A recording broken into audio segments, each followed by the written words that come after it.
In a production environment for a public facing instances, I always recommend to create an instance without the public IP.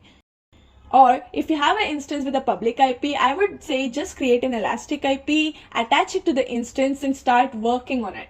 Why? Because you can mask the failure of an instance or a software by rapidly remapping the address to another instance in your account.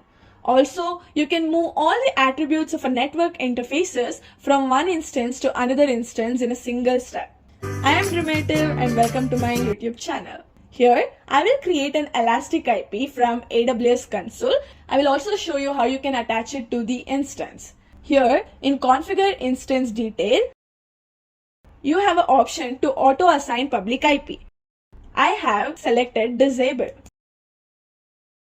Herewith, when I launch an instance and view my instance, you can see that this particular instance do not have any public IP address assigned. So how will I be doing SSH or access the machine without public IP? You can do research on this, and basically coming to a video, I have a private IPv4 that is 10.0.3.29. So now I will go to Elastic IP, and here I will click on Allocate Elastic IP Address, and then I'll simply click on Allocate. Now I have a public IPv4 address as 52.207.104.145.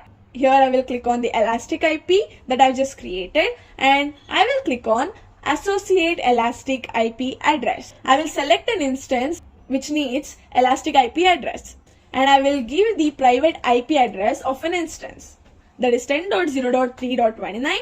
I will allow elastic IP address to be reassociated and click on Associate. Now I will just go to my instances, and the 10.0.3.29 have a public IP address. So this is how you can simply create an elastic IP address and associate to your instance. I believe this video was helpful. If yes, please like this video as well as share and subscribe for more.